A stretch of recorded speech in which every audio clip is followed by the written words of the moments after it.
Exercise 6.5 question number 5 பார்க்கலாம். Show that the straight lines Cartesian equation formatல two straight lines கொடுத்துட்டு are skewன்னு prove பண்ணும். சரியா first one என்ன கேட்குறாங்க show that இந்த two straight lines skew linesனு show பண்ணணும். சரியா and hence find the shortest distance between them. The same skew lines in between ஓட shortest distance என்னன்னு calculate பண்ணுங்கன்றாங்க. அப்போ டூ கொஸ்டின்ஸ் இருக்குது. ஃபஸ்ட் ஒன் என்னது, இந்த கிவன் டூ லைன்ஸும் ஸ்கியூ லைன்ஸ்னு ப்ரூவ் பண்ணோம். Second one shortest distance calculate பண்ணோம். அந்த ஸ்கியூ லைன்ஸ்க்கு இன்பிட்வீனோட ஷார்ட்டஸ்ட் டிஸ்டன்ஸ் கால்குலேட் பண்ணோம். சரியா? ஸோ ஃபஸ்ட் ஒன் இந்த டூ கார்ட்டீசியன் ஃபார்மேட்டையும் எடுத்துக்கோங்க. அது ஸ்டாண்டர்ட் ஃபார்மில் இருக்கான்னு பாருங்கள். XY டேர்ம் பாசிட்டிவில் இருக்கணும், அது கூட எந்த கான்ஸ்டன்ட் மல்டிபிள் இருக்கக்கூடாது. அப்படின்னா இங்கே ஒய் கூட 2, இங்கே Z கூட -2 மல்டிபிள் இருக்குது. ஸோ ஃபஸ்ட் ஒன் இந்த கார்ட்டீசியன் ஃபார்மேட்டு டூ கார்ட்டீசியன் ஃபார்மேட்டையும் ஸ்டாண்டர்டைஸ் பண்ணுங்கள். சரியா? ஸோ கிவன் லைன்ஸ் எடுத்துக்கலாம். கிவன் லைன்ஸில் ஃபஸ்ட் ஒன்று என்னது, x+1 = 2y = -12z இருக்கா? சரியா? இப்போ நீங்கள் இந்த மைனஸ் இந்த பிளேஸில் Z மட்டும் தானே வரணும். Z மட்டும்னா இந்த -12 டிவைடில் கொண்டு வந்தீங்கன்னா 1/-1/-1/-12ன்னு வரும். சரியா? ரேஷனல் நம்பரில் எடுத்துகிட்டு போகிற மாதிரி இருக்கும். கரெக்டாக பின்ன என்ன எடுத்துகிட்டு போகிற மாதிரி இருக்கும். ஸோ அதை வச்சுட்டு நம்ம ஒரு வெக்டர் ஃபார்மை கொண்டு வரது ரிஸ்க்காக இருக்கும். இப்போ இங்கேயும் பாருங்களேன், ஒய்யை மட்டும் வச்சுட்டு 2 டிவைடில் கொண்டு வந்துட்டோம்னா y/1/2ன்னு வரும். 1/2 j இது மாதிரி டேர்ம் போடுற மாதிரி இருக்கும். ஸோ அதெல்லாம் ரிஸ்க்கு. ஸோ நான் அதனால் இதுக்கு எல்சிஎமாக காமனாக என்ன பண்ணுறேன், எதால் டிவைட் பண்ணுவோம், ஒரு 12ஆல் டிவைட் பண்ணோன்னா, ஒரு -12ஆல் ஆன்போர்ட் சைட்ஸ் ஃபுல்லாகவே டிவைட் பண்ணோன்னா இங்கே -12 கேன்சல் ஆகிடும். இங்கேயும் -12 வர்றப்போ இந்த 2 ரிமூவ் ஆக சான்சஸ் இருக்குது. ஸோ இந்த ஈக்குவேஷனை டிவைடு பை, நான் சொன்ன மாதிரி அந்த மெத்தட்லேயும் நீங்கள் போடலாம். டிவைடட் பை 12 கொண்டு வந்தீங்க அப்படின்னா டிவைடு பை 1/-12ன்னு வரும். தட் இஸ் -1/12ன்னு வரும். இதை டிவைடட் பையில் கொண்டு வந்தீங்கன்னா y/1/2ன்னு வரும். அப்படியே சம ஒர்க் அவுட் பண்ணலாம். நான் என்ன பண்ணுறேன், ஒரு -12ஆல் ஃபுல்லாக டிவைட் பண்ணுறேன். சரியாக டிவைட் பண்ணோன்னா x+1 / -12 ஸ்டாண்டர்ட் ஃபார்மில் வரும். இங்கே -12ஆல் டிவைட் பண்ணுறப்போ 2 -12 கேன்சல் பண்ணிங்கன்னா y/-6 கரெக்டாக ஈக்குவல் டு இங்கே -12ஆல் டிவைட் பண்ணுறப்போ -12 கேன்சல் ஆகி Z/1 வரும். கரெக்டாக? ஸோ இப்போ ஃபஸ்ட் லைனை நம்ம ஸ்டாண்டர்டைஸ் பண்ணி வச்சுட்டோம். ஓகேவா? செகண்ட் லைன் சூஸ் பண்ணுங்கள். செகண்ட் லைன் வந்து x = y+2 = 6z - 6 இதுலேருந்து 6 காமன் எடுக்கலாம். x = y+2 = 6 காமன் எடுத்துட்டோம்னா z - 1. இங்கேயும் ஃபுல்லாக ஒரு 6ஆல் டிவைட் பண்ணோம் அப்படின்னா இந்த டேர்ம் 6ஆல் கேன்சல் ஆகிடும். இங்கே டிவைடட் பை 6 வரும், இங்கே டிவைடு பை 6 வரும். சிம்பிளாக போய்டும், ஒன்றும் ப்ராப்ளம் இல்லை. ஸ்டாண்டர்ட் ஃபார்மில் தான் இருக்கும். So divide by 6 on both sides. So x/6 = y+2 / 6 equal to இங்கே 6ஆல் டிவைட் பண்ணுறப்போ அந்த 6 கேன்சல் ஆகிட்டு டிவைடட் பை 1 வரும். கரெக்டாக? டவுட்லே? ரைட். இப்போ என்ன பண்ணியிருக்கோம், ஸ்டாண்டர்டைஸ் பண்ணிட்டோம். ஓகேவா? இதுலேருந்து சம் வேல்யூஸை நம்ம என்னென்ன வேல்யூஸ் வேணுமோ எல்லாத்தையும் எடுத்துக்கலாம். ஃபஸ்ட் கொஸ்டின் என்ன பாருங்கள், ஷோ தட் இந்த 2 lines ஆர் ஸ்கியூ லைன்ஸ் அப்படின்னா. ஸோ 2 லைன்ஸும் ஸ்கியூ லைன்ஸ்னு ப்ரூவ் பண்ணணும் அப்படின்னா டேரெக்டாக ஸ்கியூ லைன்ஸாக இல்லையானு ப்ரூவ் பண்ணுறதுக்கு கண்டிஷன் இல்லை. ஸ்கியூ லைன்ஸ்னால் ஆக்சுவலாக என்னது, நெய்தர் பேரலல் நார் இன்டர்செக்டிங். அதாவது 2 கோடுகள் இணையில்லாமலும் 2 கோடுகள் வெட்டி கொள்ளாமலும் இருந்துச்சுன்னா அதை தான் ஸ்கியூ லைன்ஸ்னு சொல்கிறோம். அப்போது 2 lines நெய்தர் பேரலல் நார் இன்டர்செக்டிங், பேரலாகவும் இருக்கக்கூடாது, இன்டர்செக்டும் ஆகக்கூடாது. கரெக்டாக? அப்போ இது பேரலாக இல்லையான்னு செக் பண்ணுங்களேன். ஃபர்ஸ்ட் ஒன் இதான டிவைடில் இருக்க தானே பேரலல் வெக்டார்ஸ் ஒரு டைரக்ஷன் ரேஷியோஸ், அது 2 ஈக்குவலாக இருக்கா? இல்லை. அப்போ கம்பல்சரியாக இது பேரலல் கிடையாது. கரெக்டாக? So they are not parallel. ஓகேவா? ஸோ கம்பல்சரியாக இந்த 2 லைன்ஸும் பேரலல் இல்லை. ஸோ பேரலல் இல்லைன்னு ஃபிக்ஸ் பண்ணிட்டோம் அப்படின்னா இன்டர்செக்ட் ஆகுமா ஆகாதுன்னு ஃபிக்ஸிங் வந்துட்டோம்னா பேரலும் இருக்கக்கூடாது, இன்டர்செக்டும் ஆகாமல் இருக்கிற லைன் தான் ஸ்கியூ லைன்ஸ். ஸோ நான் பேரலல் இல்லைங்கன்னு முடிவுக்கு வந்துட்டேன். அப்போ இன்டர்செக்ட் ஆகுதா இல்லையான்னு செக் பண்ணலாம். சரியா? கண்டிஷன் ஃபார் இன்டர்செக்டிங் கண்டிஷன் இருக்குது. Condition for intersecting 2 lines intersect ஆகுதா இல்லையான்னு செக் பண்ணுறதுக்கான கண்டிஷன் வெக்டர் ஃபார்மில் இருக்குது, கார்ட்டீசியன் ஃபார்ம்லேயும் இருக்குது. கரெக்டாக? நம்ம கார்ட்டீசியன் ஈக்குவேஷன் ஃபார்மேட்டில் ஸ்ட்ரெயிட் லைன் இருக்கிறதுனால கார்ட்டீசியன்லேயே நம்ம செலக்ட் பண்ணுவோம். ஓகேவா?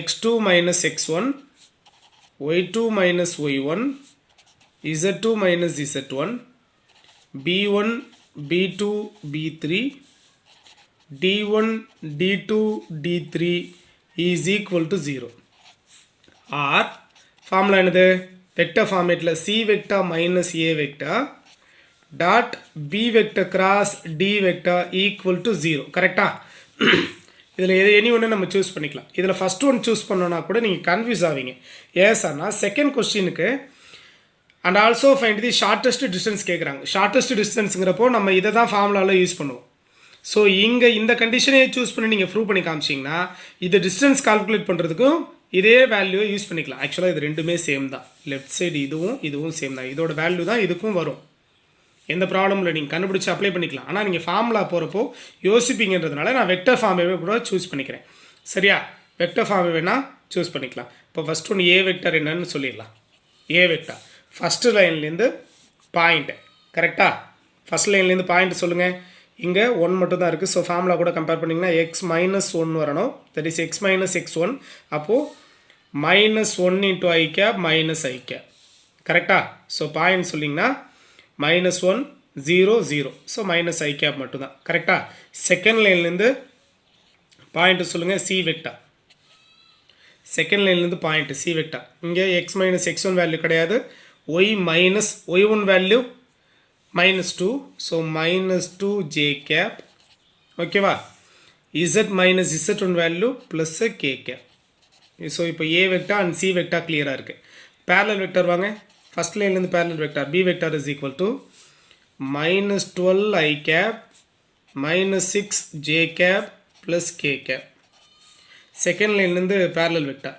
d vector is equal to 6 i cap plus 6 j cap plus k cap ஓகேவா ஸோ இப்போ ஃபார்முலாவில் அப்ளை பண்ணுறதுக்கு C vector minus a vector வேணும் இதுலேருந்து இதை மைனஸ் பண்ணிக்கலாமா இந்த டேர்ம்லேருந்து இந்த டேர்மை மைனஸ் பண்ணணும் ஓகேவா c vector value -2j plus k minus a vector minus into minus plus ஆகிடும் ப்ளஸ் ஐ கேப் ஓகேவா ஸோ ஆர்டர் நோட் பண்ணிங்கன்னா i cap -2j cap plus k cap இது c vector minus a vector value and b vector cross d vector value and it is cross product of two vector cross product of two vector नाले determinant form தானே I cap j cap and k cap first la b vector in terms of coefficient -12 -6 1 d vector in terms of coefficient 6 6 1 சரியா simplify பண்ணிக்கலாமா I cap எடுத்துட்டோம் அப்படினா I cap ஓட row column remove பண்ணிட்டீங்கன்னா -6 and -6 minus j cap எடுத்துட்டோன்னா -12 and -6 கரெக்டாக plus k cap எடுத்துட்டோன்னா ஓகேவா ஸோ கே கேப்போட ரோ அண்ட் காலம் ரிமூவ் பண்ணிட்டீங்க அப்படின்னா -12 இன்ட்டு 6 -72 கரெக்டாக ப்ளஸ் 36 சிம்பிளிஃபை பண்ணிக்கலாமா so -12 i cap -18 2 plus 18 j cap ஓகேவா ஸோ டாட் ப்ராடக்ட் எடுத்துனா கிடைக்கிற வேல்யூஸை ஆட் பண்ணலாமா -36 -36 -12 ஆட் பண்ணிங்க அப்படின்னா ஸோ -84 கரெக்டாக -84 சி வெக்டர் மைனஸ் ஏ vector dot B vector cross d வெக்டரோட value -84 which is not equal to 0 so therefore the given lines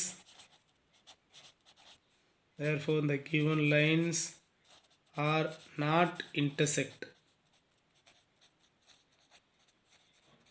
so parallel கிடையாதுன்னு ஃபர்ஸ்ட்லேயே ப்ரூவ் பண்ணிட்டோம் இன்டர்செக்டும் ஆகல therefore the given lines are skew lines so first question complete பண்ணிட்டோம் skew lines இப்போ skew லைன்ஸ்க்கு இன்பிட்வீனோட distance கேட்குறாங்க கரெக்டாக செகண்ட் கொஸ்டினில் so second question distance between skew lines formula modulus of C vector minus A vector dot B vector cross D vector divided by modulus of B vector cross D vector so ஃபஸ்ட்டில் நம்ம கண்டிஷன் for intersecting இல்லை vector ஈக்குவேஷனில் choose பண்ணதுக்கு reason இதான் இந்த பிளேஸில் அந்த வேல்யூவை சிம்பிளாக அப்ளை பண்ணிட்டு போயிடலாம் ஆல்ரெடி நம்ம இந்த வேல்யூ கண்டுபிடிச்சிட்டோம் பி கிராஸ் டியும் ஆல்ரெடி நம்ம கால்குலேட் பண்ணி வச்சுருக்கோம் என்னது B cross D is equal to -12 i cap plus 18 j cap minus 36 k cap. இதுலேருந்து சிம்பிளாக 6 கூட காமனாக வெளியில் வச்சுக்கலாம். ஓகேவா? 6 காமனாக எடுத்து வெளியில் வச்சுட்டிங்கன்னா minus 2i cap plus 3 j cap minus 6 k cap. ஓகேவா? ரைட். ஃபார்முலாவில் அப்ளை பண்ணுறதுக்கு modulus of B vector cross D vector வேணும். ஸோ இதோட மாடுலஸ் அப்படின்னா 6 கான்ஸ்டன்ட்டுக்கு மாடுலஸ் எடுத்தாலும் சேம் 6 தான். அப்போ வெக்டாருக்கு மட்டும் மாடுலஸ் ஃபார்முலா அப்ளை பண்ணலாம். Square root of minus 2 the whole square plus 3 square plus minus 6 the whole square equal to square root of 6 multiple இருக்குது 6 இன்ட்டு 4 ப்ளஸ் 9 ப்ளஸ் 36. கரெக்டா? 6 into square root of 49. So 6 into square root of 49 7. கரெக்டா? So it is 42. டவுட்லையே 6 7s are 42. So ஃபார்முலாவில் apply பண்ணுறதுக்கான values எல்லாமே இருக்குது. ஃபார்முலாவில் கொண்டு போய் அப்ளை பண்ணுங்கள். Sigma is equal to modulus of C vector minus A vector dot B vector cross D vector value already நம்ம கால்குலேட் பண்ணியிருக்கோம். Minus 84 divide by modulus of B vector cross D vector value 42. Modulus of minus 84 is plus 84 divided by 42. So cancel பண்ணிட்டோம் அப்படின்னா 2 units. கரெக்டா? Thank you.